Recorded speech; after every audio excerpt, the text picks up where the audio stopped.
Welcome to the first Let's Go webinar in a series of 5 webinars about preventing childhood overweight and obesity in the childcare environment. My name is Emily Cook, and I'm the Early Childhood Program Manager for the Let's Go organization at the Barbara Bush Children's Hospital.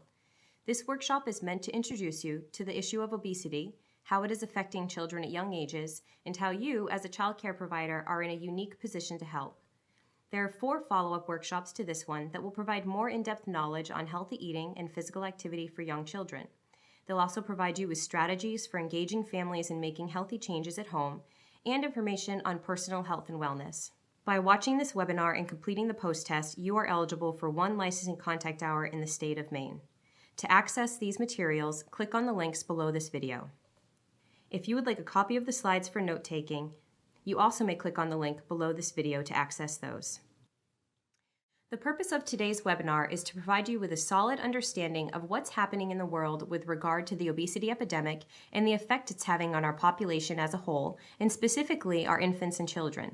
At the end of this workshop, you will be able to describe the prevalence and contributing factors of overweight and obesity in infants and children, list possible consequences of being overweight as a young child, describe the role of the childcare environment and childcare staff in helping to prevent overweight in children, and list ways in which the childcare facility can help children eat healthier and get more activity. I'm going to start with reviewing the facts of this really pretty tough and sensitive subject. What I'm about to share with you is our call to action. It's these facts and statistics that motivate us to make healthy changes and do what we can to start turning the obesity epidemic around. We are first going to discuss how the obesity crisis is affecting the general adult population. As this slide states, obesity is caused by long-term energy imbalance. When we take in more energy, or in other words, calories from food and drinks, than is expended over a long period of time, these extra calories go into storage in the form of body fat. So simply put, obesity is caused by eating too much and not getting enough physical activity over a period of time. Now, this sounds really simple, right? To reach and maintain a healthy weight, we just need to eat less and move more. But as we're going to discuss in a little while, there are many contributing factors that make it really hard for us to maintain proper energy balance. Whether or not a person is overweight or obese is determined by a calculation of their weight compared to their height. The standard calculation used by health professionals is called body mass index, or BMI. This is a chart for adults that makes figuring out your weight category very simple. So let's consider a person who is 5 foot 6 inches tall. You can see from the red line that depending on how much they weigh, they fall into either the underweight, normal weight, overweight, or obese category. For example, if they weighed 140 pounds, they're considered normal weight. If they weigh 170 pounds, they're considered overweight. And if they weigh 200 pounds, they're considered obese. There are some people for whom BMI is not really an accurate measurement. For example, bodybuilders who have a lot of muscle mass, which disproportionately increases their weight. However, for the great majority of the public, BMI is a very good predictor of overweight and obesity. These pictures show how obesity rates have increased over the last 2 decades. Note, this is just obesity rates, the pink range on the graph we were just looking at. These numbers don't include anyone who fell into the yellow overweight category. You can see from these pictures that in 1990, the highest rate of obesity in any state participating in the survey was 14%. Fast forward to the year 2000, there was no state with less than 10% of its population now classifying with obesity, and there had to be a whole new category added for 20 to 24% obesity among adults. The survey data for 2010 tells us that there was no longer any state with less than 20% prevalence of obesity. In fact, for most of the nation, 1 in every 4 adults was classifying with obesity in 2010. And for 12 of our states, this number was more like 1 in 3. When we include folks who also fall into the overweight category, current numbers estimate that 69% of U.S. adults are carrying too much body weight. Of those, it seems that now more than 1/3, or 78 million American adults, are considered obese. When we look individually at the state of Maine, we see that total numbers are faring slightly better than the national average, but we're still gaining weight at an alarming rate. Specifically, the incidence of obesity among Maine residents has more than doubled since 1990, from 12% to about 28% of us struggling with this issue. For overweight, in 2011, just under 63% of Maine adults were overweight. Primary behaviors causing the obesity epidemic are well known and very preventable. These are physical inactivity and unhealthy dietary habits. Yet, despite this, only 14% of U.S. adults eat the recommended servings of both fruits and vegetables each day. In Maine, we do a little better than this with 17.7% of us eating the recommended servings.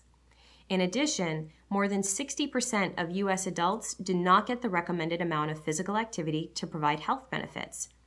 Again, in Maine, we're doing a little better with 52% of us not quite getting enough exercise. In fact, would you have guessed that nationally, 25% of all adults are not active at all? Looking at the adult population, obesity accounted for 21% of medical spending, or about $190 billion in 2005. That's billion with a B.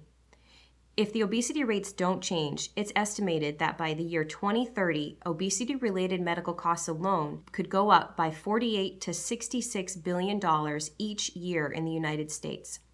Specifically looking at children and adolescents, the annual cost related to overweight and obesity more than tripled from 1979 to 1999, rising from $35 million to $127 million. More recently, over just a 4 short-year period, annual costs nearly doubled for hospitalizations relating to obesity. If we don't stop and reverse this trend, the costs have the potential to cripple our nation's healthcare system. So as I mentioned earlier, there are many reasons why children and adults are overweight. It's a very complicated health problem. There are some factors that just aren't within our control. We clearly cannot change our genes, and sometimes we cannot change a health condition. Some people use food more efficiently and are more prone to gain weight. During times of famine, which used to be a serious risk, this was an advantage, but not in today's society. Some people have health conditions that restrict activity or require them to take medications that cause changes in appetite or change their body's metabolism. There are many conveniences in our lives today that make it easy to live a very sedentary lifestyle, more than has ever been possible. However, with all this said, there are still many more factors that we can control, including what we eat, how active we are, and how we interact with each other around food. What do you think you could do to help the children in your care develop healthy habits? How about getting the kids moving by including movement into lessons, or having scheduled teacher-led movement breaks spaced throughout the day? You could require staff and encourage families to turn off the television, revamp your menus to offer healthier food options at meals and snacks, and possibly most important, be a role model for the healthy habits you want to see children develop. So as I mentioned a few slides ago, the rising obesity rates can be boiled down to taking in too many calories and then not burning them off. But did you know that as little as 100 extra calories per day can cause a person to gain weight? This amount would actually cause a little more than 10 pounds of weight gain over the course of a year. Be encouraged though, because the opposite of this is also true. By cutting out just 100 calories per day, you could lose up to 10 pounds over the year. You can do this by decreasing how much you're eating or by increasing the calories you're burning. Take a look at these two charts. Could you cut out just 2 of the Oreo cookies you're eating a day or reduce the salad dressing you use by just 1 tablespoon? Maybe you're up for the challenge of adding 1 mile to what you're already doing for walking. Or maybe you're up for starting to walk and just aiming for 1 mile a day. These are realistic changes that folks can achieve without having to feel like they're making major sacrifices that would be difficult to maintain.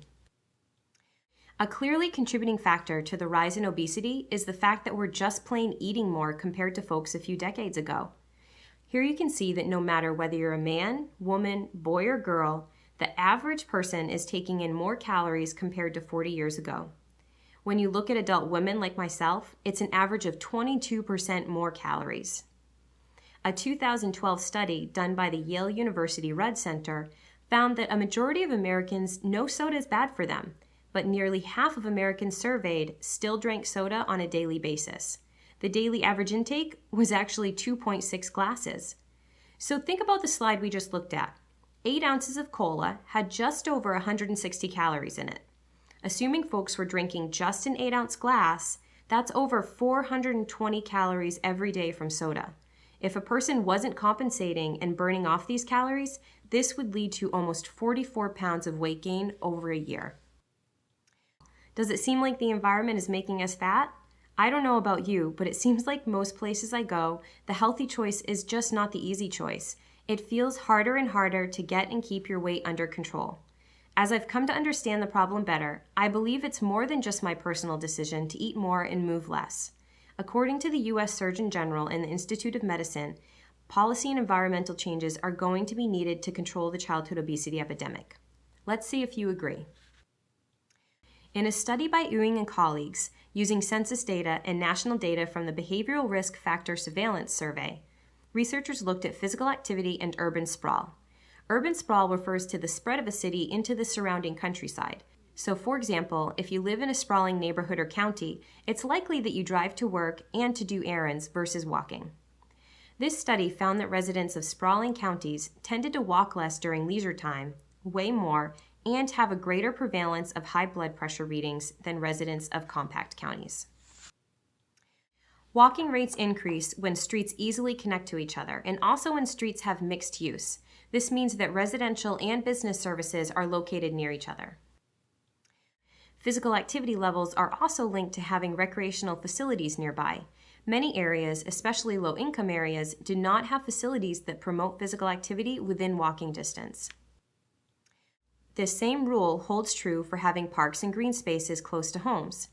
Absence of places to be active relates to lower levels of physical activity. Half of the children in the United States do not have a park, community center, or a sidewalk in their neighborhood.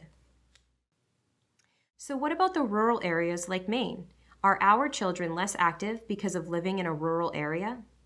In 2003, a national sample showed that 16.5% of rural children were obese compared to 14.4% of urban children. Almost 41% of rural children report not participating in any after-school sports or activities, one possible reason being that they don't have transportation to and from these activities. For children between the ages of 10 and 17, slightly more rural children compared to urban children report spending at least 2 hours per day with electronic entertainment media.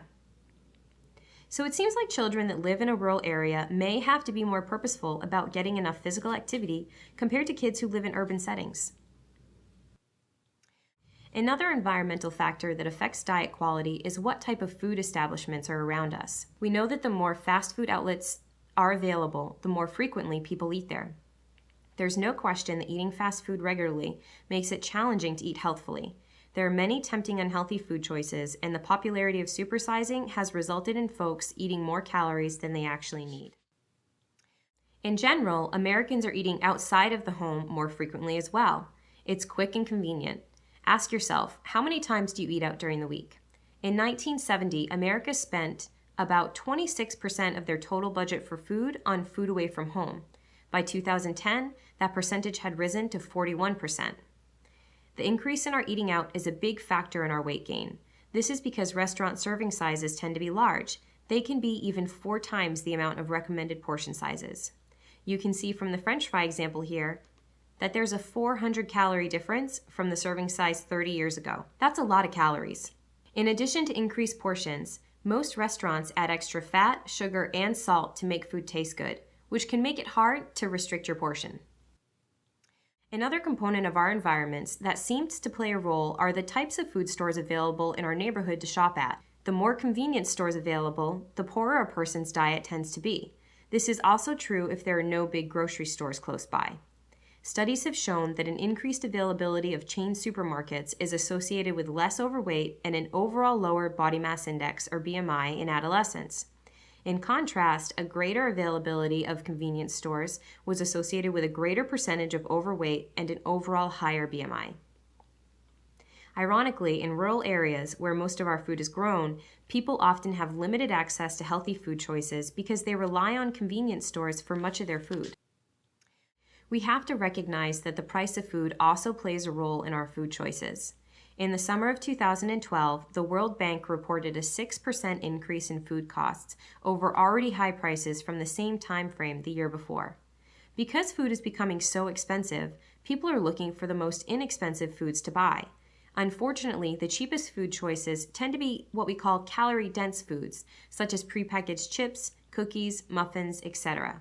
This means that you're getting a lot of calories for not a lot of food.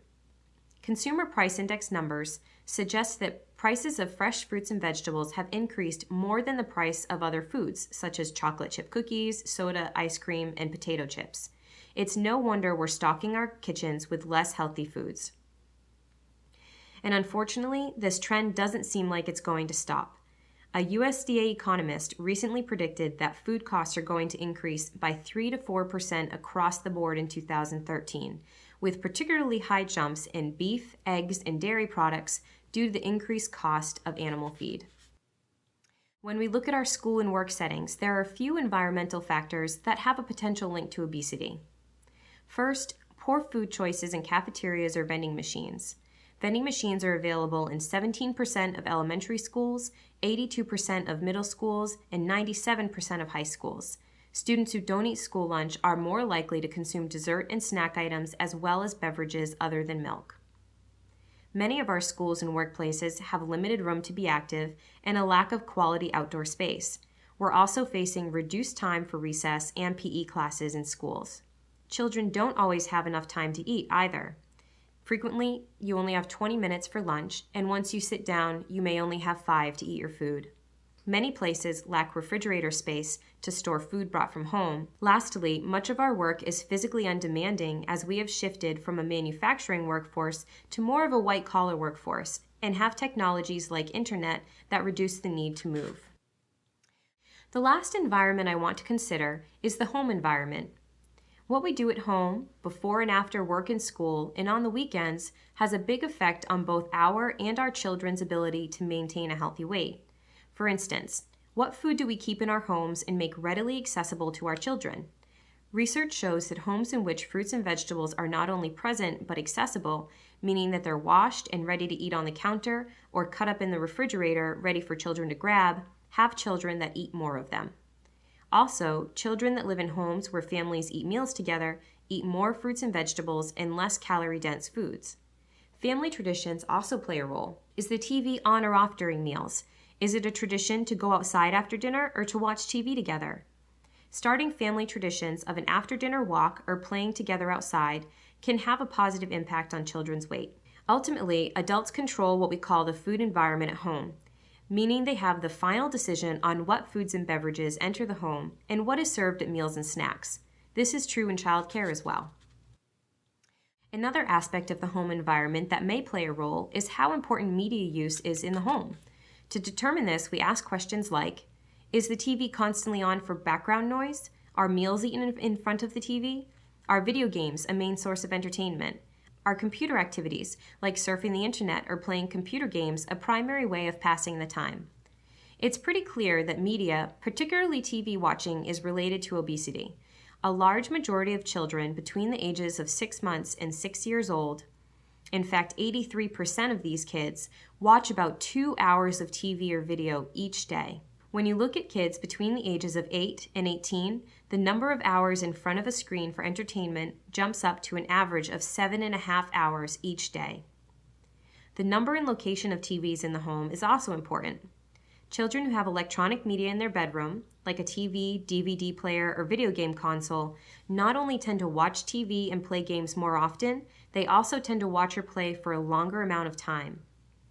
Why does TV watching in particular seem to contribute to childhood obesity?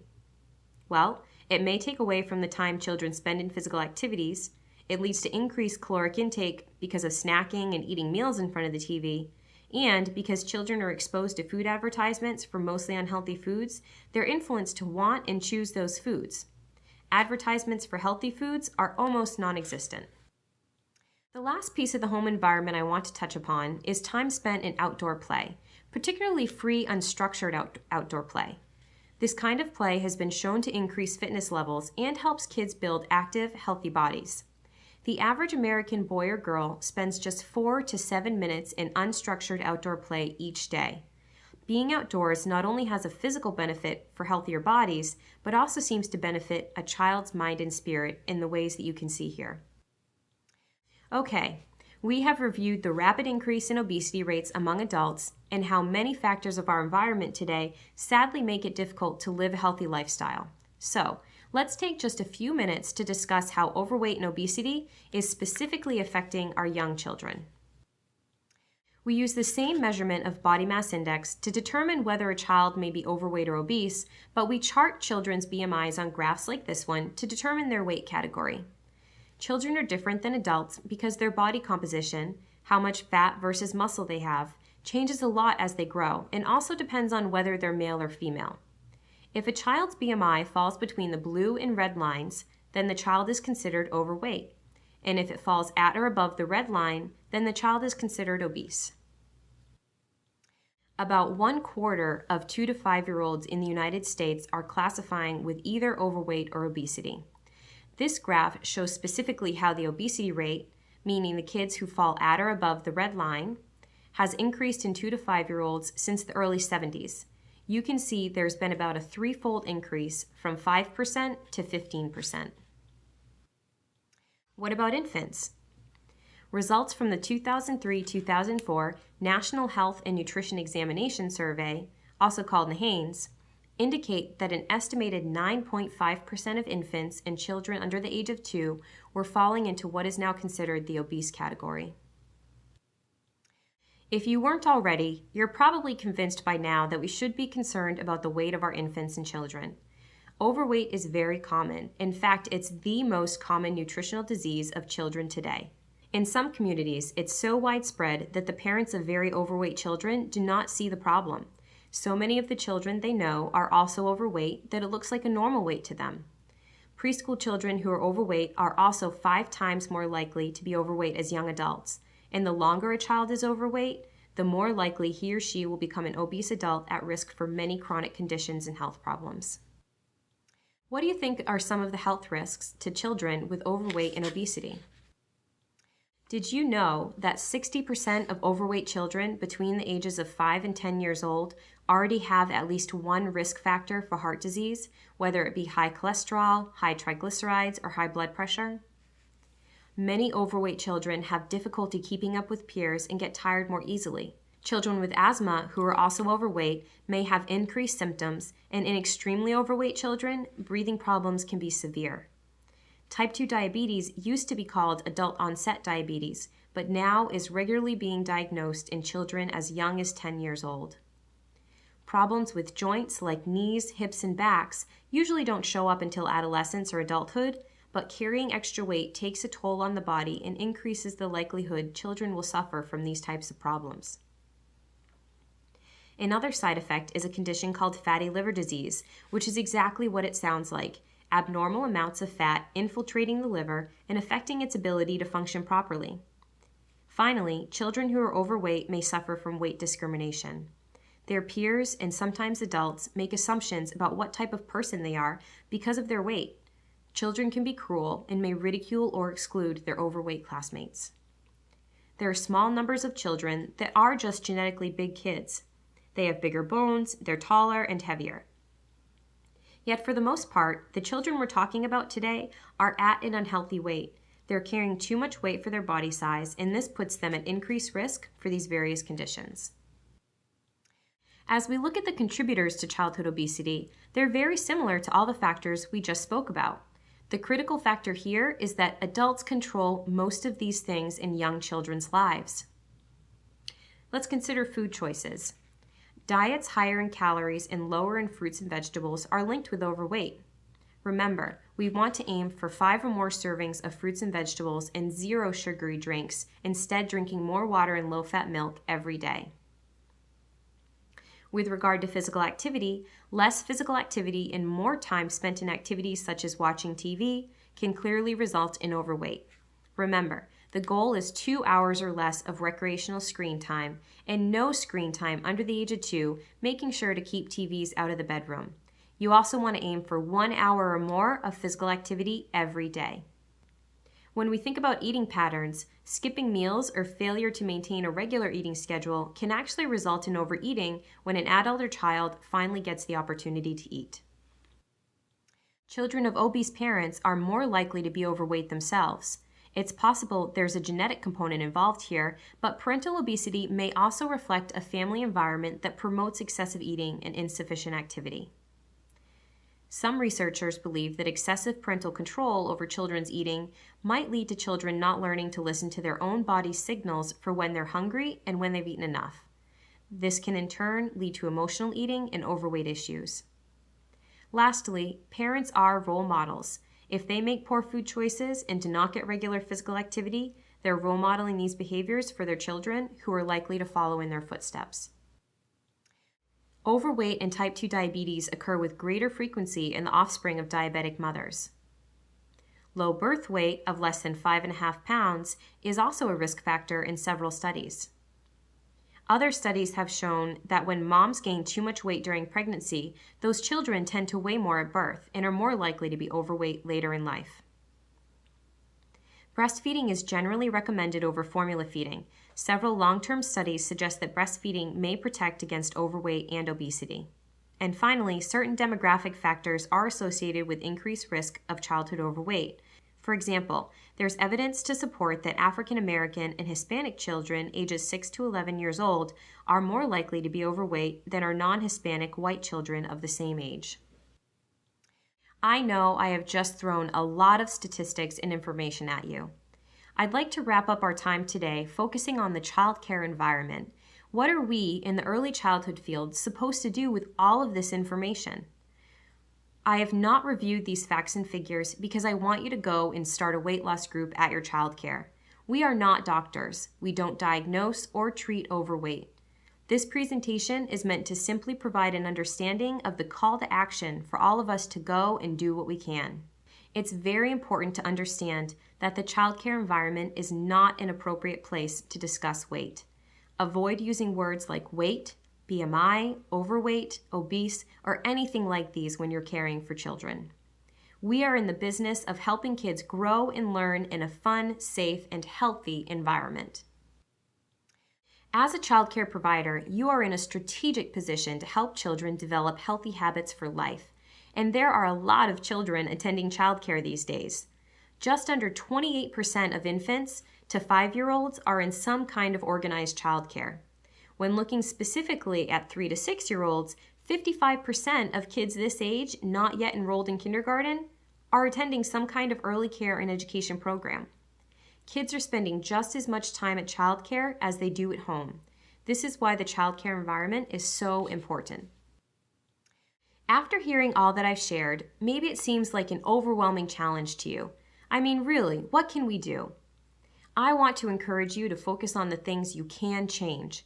We have the power to change the types and amounts of foods and beverages we offer children, the opportunities children have for physical activity while in our care, the messages we give children and families about food, eating, and physical activity, and the behaviors we role model. When we change the things that are within our control, we help change the lives of those around us. What specifically can a childcare provider do on a day-to-day basis to help children develop healthy habits? As I share detailed examples in the following slides, be thinking about your childcare environment and things that you would like to change. A powerful way for you to help prevent children from developing overweight and obesity is to partner with others in your community to promote a consistent, healthy message. The 5210 Goes to Childcare program uses the 5210 mnemonic as its message for change. When you use the 5210 message to encourage healthy behaviors with your children and their families, you're partnering with numerous other organizations throughout the state of Maine. This includes other childcare programs, schools, after-school programs, doctors' offices, community organizations, and workplaces. In fact, as of the fall of 2012, you're partnering with nearly 750 other sites to help Mainers get and stay healthy. Each number in the message is supported by science and stands for 5 or more servings of fruits and veggies, 2 hours or less of recreational screen time, and remember, keep screens like TV, computer, and video consoles out of the bedroom, and no TV under the age of 2. 1 hour or more of physical activity, and 0 sugary drinks. Instead, drink more water and low-fat milk. The beauty of using a consistent message is that the more places a family hears the message, the more likely they are to actually adopt the behaviors for themselves. When you also create the environment and policies that support these behaviors, You are truly helping to make the healthy choice the easy choice for the children and families you work with. We use 10 strategies for success as the framework for focusing childcare programs' efforts to bring about change.